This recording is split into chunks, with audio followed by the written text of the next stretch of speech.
買樓，咁你面對嘅係咩呢？未來30年嘅強制儲蓄，同埋就係你買樓嘅成本，仲唔一定比你租屋嘅成本低。你有咗呢20萬，你會有咩呢？底氣，同埋咩呢？自由，仲有咩呢？就係你可以大膽放心咁樣去追求你嘅 X。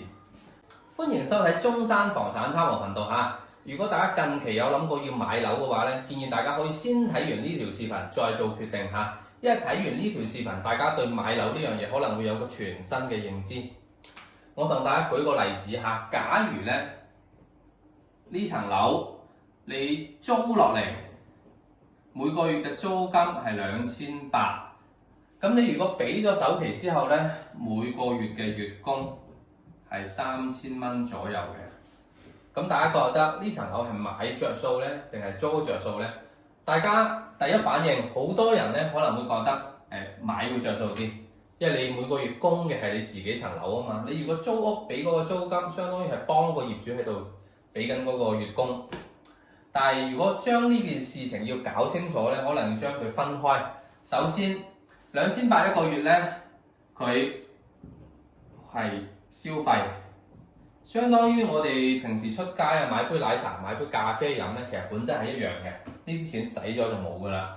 但係咧每個月嘅供呢3000蚊咧，好多人會覺得喺度供緊自己層樓嚇。我哋將佢分為兩部分，一個就係本金，一個就係利息。假設嚇你買呢層樓係100萬，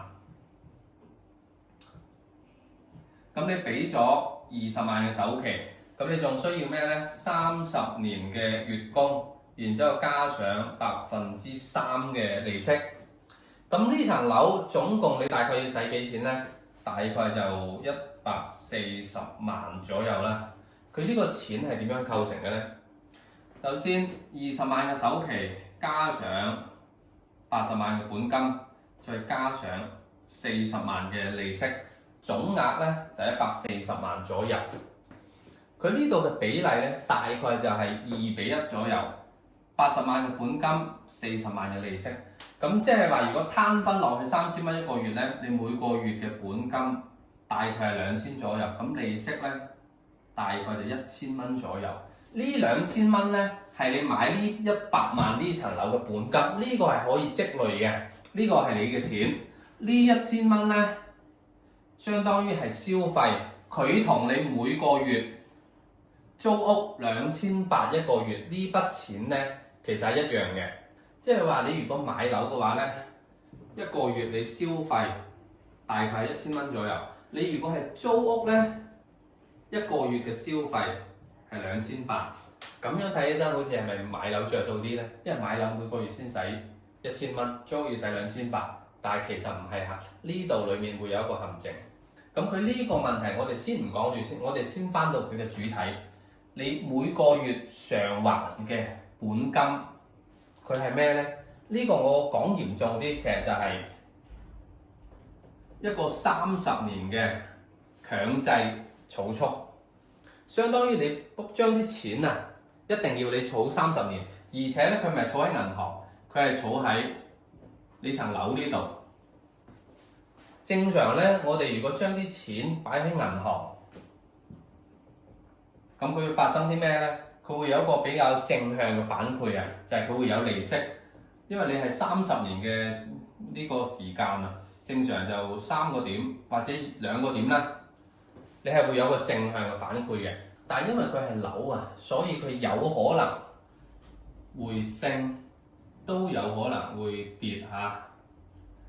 咁假設佢跌咗10%，咁係幾錢呢？大概就10萬蚊。咁呢10萬蚊如果攤分到每個月呢，大概就8000蚊一個月。咁你到依家為止啊，咁你嘅成本係幾錢呢？相當於係1000加8000，咁即係9000。咁你如果依家去對比嘅話，你覺得邊個會抵啲啊？當然咧，佢都有可能會升嚇，但係我哋講啲衰嘅，因為如果升咗就唔存在呢啲嘢啦。但係咧呢樣嘢其實唔係最重要嘅，最重要嘅一樣嘢應該都係比較多人容易忽略嘅，就係呢個20萬嘅首期。呢裡面咧會有一個詞叫做機會成本。好多人可能唔係好理解嚇，但係唔緊要。以我自己為例，比如話我之前喺公司裡面，咁我每個月嘅業績係可以嘅，啲其他仲喺度上升階段，啲粉絲嘅數量又不停喺度增長緊嘅。點解我仲要出嚟自己去創業去做呢件事？如果大家諗到呢個機會成本呢樣嘢，可能會更加容易理解下。簡單啲嚟講咧，就係呢個世界其實好公平嘅，每人都係24個鐘嚇。咁你每個人咧，每日可以做嘢嘅時間其實就12個鐘。咁你如果將呢12個鐘咧去捉10條魚，咁你係做唔到其他嘢。你如果將呢12個鐘咧去打一隻熊，咁你又做唔到其他嘢。簡單啲嚟講就係呢10條魚就係你去打呢隻熊嘅機會成本。打呢隻熊咧，相當於就係你去補10條魚嘅機會成本。咁我理解嘅機會成本咧，就係魚同埋熊掌係唔可以兼得嘅。點解我當時要離開之前公司咧？因為有一個非常之重要嘅，我哋將佢稱為 X。所以我留喺之前公司嘅機會成本係非常之重嘅。當呢個成本太重嘅時候，咁冇辦法，只可以斬咗佢。所以大家睇到呢度，大家應該會諗到係咩咧？你喺呢個時候咧，其實你手上係有20萬嘅，20萬其實唔少噶啦。我前2日睇咗個數據，中國10幾億人嚇，人均嘅存款係幾錢咧？10萬。但係喺呢裡面咧會有個誤區，就係好多人嘅存款單位咧，其實係以億為單位，甚至係10億嘅嚇。所以真正手裡面可以攞出10萬蚊嘅，其實非常之少，可能80%甚至90%嘅人，佢都係攞唔出呢10萬蚊嘅。但係咧，你手上有20萬喎，你有咗呢20萬，你會有咩咧？底氣，同埋咩咧？自由，仲有咩咧？就係你可以大膽放心咁樣去追求你嘅 X。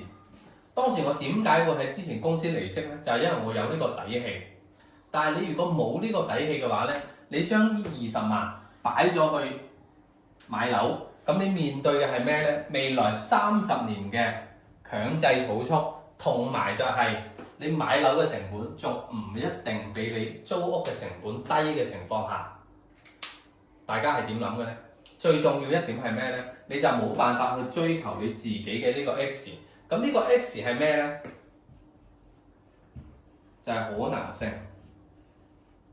無論係買樓好定係賣樓好，呢個都係非常重要嘅一件事嚇。大家一定要同屋企人商量清楚之後再做決定嚇。